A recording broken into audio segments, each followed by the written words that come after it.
Car up!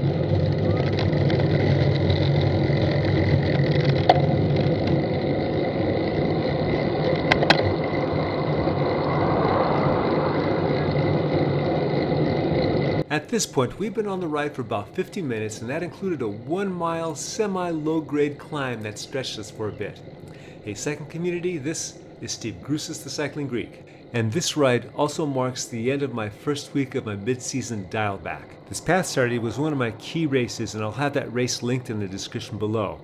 And it was a tough one. In fact, I was off the bike for a couple days after that. Then I started up the next 3 days with mostly endurance, mostly smaller endurance. Well, except for that last day when I went out with my teammate, and it was pretty tough on the wind. There was no race play because that's not in my schedule now. It was mainly endurance, maybe leaked up in a couple sections, but it was all steady pacing. I just jumped up to the first of the undulating climbs leading up to the town of Prather. Due to the paceline rotation, my teammate David is now pacing us in the front. In back of us is the group that we hooked onto for this ride, the HRC group, the Hmong Road Cycling Crew. I was fortunate to get hooked in with these guys because I needed to do some long, steady climbing at around Threshold or close to it.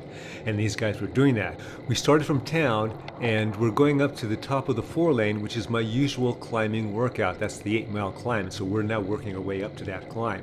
At the top, Dave and I are going to come back home, and that's going to be about a 70 to 75 mile ride, which is plenty for me.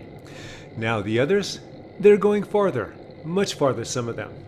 So after we descend, they're going to take a right turn and go down this other descent and then climb about 5 miles, then go around a lake. That's going to be some more climbing, and then they're going to have about 40 miles to get back home. They're going to end up doing like 130 miles. At the first part of this climb, Dave had me going about 350 watts. And so then as he pulls off, he had me down to like in the high 200s. My threshold is going to be around 260 to 290.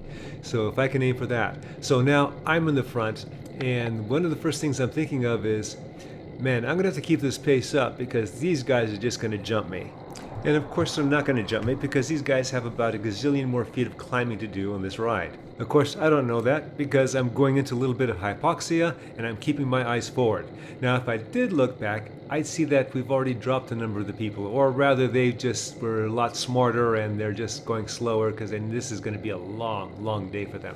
In spite of what I'm thinking, this is actually what I want to be doing. I just don't want to get dropped during this pace because it's not a fast enough pace for the others. Jumping forward a couple minutes, we are still on the second extended undulating climb. Dave has dropped back. There's now 3 of us. And the third person back there, and I forget his name unfortunately, he has started to experience the bungee cord effect. My power is still good. I'm in the high 200s, and pretty much that's where I want to be. Of course, if I was in the low 300s or the mid 300s and I've been able to sustain that, I would love it. But that's not where I am right now. I'm in the high 200s, and again, I'm good with that. After another 90 seconds of climbing, we're closer to the top of that second undulating climb. The rider in back does the customary look to the side to see who's behind him as he starts to slow up. He's probably thinking, you know, I've got a long way to go. So now it's just Antonio and myself. And of course I'm thinking, everybody's behind me and I hope I'm going fast enough. When we get to the top, I've had enough of this pacing. And so I'm going to pull off and then go to the back. And so it's here where I realize it's just the 2 of us. As we get over this last little bump, I'm thinking Antonio's pretty strong. It's been about 2 years, I think, since I've ridden with this group. And since then, of course, they've gotten stronger and I've gotten older. Jumping ahead 6 minutes past some flats and some intermediary bumps, we are now on the penultimate undulating climb leading to the town of Prather. Let's take a moment to talk about my mid-season change of training pace. I had done my build work in the off-season, and in January I started to work on my VO2 max work. And in February, that translated into VO2 max based over-unders. I started off easy because I'm an old guy subject to AFib, and I worked my way up to 3 full sets of 2-minute overs and 1.5-minute unders. I'd start with the over, and then I would actually end with an over also. I was consistent with that through the end of April, keeping in mind I had a key race mid-April and one at the beginning of May, so I had to work around that, of course. That is, of course, then, what am I doing now? I started off with, like I was saying earlier, an active rest week where I did a lot of endurance. This ride today starts my official build again, my mid-season build. What I'm going to be doing now is focusing on two things: long threshold climbing and end of race strength. First, the long threshold climbing. There are two races that are coming up that I want to do well in. One is going to be at the end of June and one is going to be at the end of July. And both of them have key 3 to 3.5 mile climbs. The second race of which I'll be doing 2 laps on. And regarding the end of race strength factor, well, these two races, they're pretty long relative to what I'm used to. And I typically have a little trouble with end of race strength. I've gotten a lot better this year than last year. I'm definitely ahead of where I was last year. But that's something I still need to work on. There is a third factor I have to pay attention to, and I have to do that regardless if I was doing this mid-season dial back or I was doing another style of training: getting used to the heat. I'll be talking more about heat training in later videos. For the moment, let's go back to the action on the screen. We are on the last climb of the undulating climb section. Now, this is about 9 miles, or the top is going to be 9 miles from where we pulled out from that gas station that you saw at the beginning of the video. The actual undulating climbing starts about 3 miles later, so we'll have done 6 miles from that point to this point. This is the steepest of the undulating climbs, and right now this is where I get to another decision point. I am seriously thinking about that I just need to back off here. But I need to practice that decision point situation where I'm not totally dead, I haven't redlined, I'm awful darn close, but I have to manage that and then just decide I'm going to stay with him. One of my last challenges with climbing is when it gets all of a sudden steeper, and this is where we are now, steeper. It helps tremendously that I've gotten lighter. For this last race, I was down to 162 pounds. Antonio has me going at 300 watts for this entire climb. And the whole time, and especially right now, I'm just talking to myself, deciding I'm staying on his wheel, I'm staying on his wheel, I'm staying on his wheel. We get to the top of the seat just ahead of us. I am thankfully still on his wheel. He pulls off, and then I pull through, not very fast, but I pull through, get us over the last little bump, and then we head into the town of Prather, waiting for the others.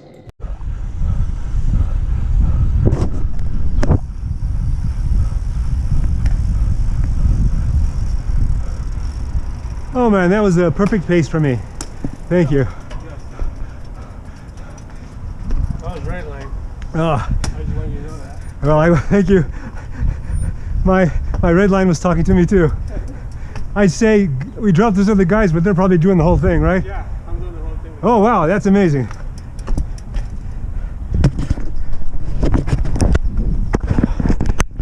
The whole thing being they're going to go up to the 4 lane like my regular workout, and then they're going to drop down into what's called Powerhouse, climb 5 miles out of it, climb around Bass Lake, then ride back in. I think it's going to be like 130 miles for them. Me, it's only going to be 70. Me and Dave. After a much needed break at the store, we made our way over to the bottom of the 4 lane, that 8-mile climb that averages about 5.5%, maybe a little more. As we started up, I was thinking, man, that climb to Prather took it out of my legs. So I was being a little more conservative. Everyone else is being a little more conservative too, and I can certainly understand that, and I was kind of appreciating that pace. But after a while, my legs started to ease up a bit. I guess they were kind of warming up, waiting for their second wind, getting ready for their second wind, and I needed to do my pace that I needed to do because of the goals that I have. I slowly ramped up, and I pretty much knew I was going to be doing 300 watts like I did on the last climb. But if I can at least keep it at tempo, then I think that'll work out for me. After about a minute, it looks like everyone else's legs were warming up too. And the one that's right behind me, that's the person whose name I forgot. That was the one that had joined Antonio and myself when the last one to drop off. After a couple more minutes, I think there's about 5 of us in this group. The rest of them are a little bit behind us. I am focusing on staying in my 29 and my 26. I'm using an 1126 and I have a compact crank. Again, I want to at least do tempo, but I want to be doing that with using good spinning technique. That of course would be easiest in my 29. The reason for the 26 that I'm using it right now is for the strength factor. I of course could be doing this in the 23, but my technique would not be that great. I gotta work my way up. And fortunately, I have ample time to accomplish this. 2.5 minutes later, we're down to a pack of 3. Then all of a sudden, coming to the front is Kelly. Kelly weighs $1.25, and this past Saturday, he competed in an Ironman in St. George, Utah. He takes the front with panache, which causes me to have to speed up to be able to stay on his wheel. And that causes the rider that was with us to then drop back just a bit. He's keeping his pace, and probably that's a smart thing to do. Again, he's going to be going 130 miles today. Kelly, as it turns out, is going to do the extra 5-mile climb after this climb, but he's not going around the lake, so he's only going to get 107 miles. I thought he was going to take it easy today because when you do an Ironman, you're going to be down for a while. The reason he's taking the lead is that he wanted to test his heart rate with some intervals, so I'm going to see what I could do to hang on to him. A few minutes later, that thought went away. After he started his first interval, he left me behind like a bad habit. These intervals would last for a couple minutes, then all of a sudden I'd see him going back downhill, and then when he caught up to me, he'd turn around, he'd rest a little bit, then he'd go do another one. This being the first one and me not knowing the procedure, what I did is I tried to still keep up my pace, thinking that I was going to be able to catch him. A couple miles later, after he reconnected with me and just hung out in the back for a bit, he's going for his second interval. You'll notice my wattage has just dropped. I'm starting to get pretty tired, and I'm starting to look behind me to see if anybody's coming up on me. So I'm in my 29 now, and I'm just working on technique and still working on keeping it steady. I'm guessing at this point I'm about 4.5 or 5 miles into this 8-mile climb. Jumping ahead, I'm guessing that we're maybe about 2 miles from the top. Now, as long as he's with me, I'm keeping my wattage up there. Now, my wattage being up there at this point is now closer to 250 watts, give or take. Once we get to the top, we take a break at the school, get some water, and then we start our descent on the alder side of the climb.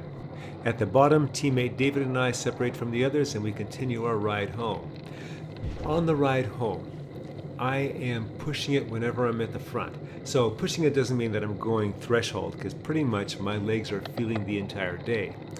But I am pushing with whatever watts I can. Usually it's going to be in probably in the tempo range, and depending on the gradient that we're going down at the time. This is helping me with my end of race strength. I keep loading on my legs, forcing my legs to output as the ride gets longer and longer. And I did a 5-mile warm-up for this ride because I figured these guys are going to be pretty fast right off the gun, and it's a good thing that I did. So this turned out to be about almost a 78-mile ride for me. When Dave and I got to the 70-mile mark, we were both hurting and we were both just dialing back a bit, and I was good with that. Back to the action on the screen, Kelly's doing his last interval. Even though I'm dialing back a bit, I'm looking back at me because there's somebody that's coming up, so I'm doing enough so I can get to the top before he does. I hope you enjoyed this video and you got something out of it. The main takeaway is you can't go hard the entire season. You got to take some time off, dial back a bit.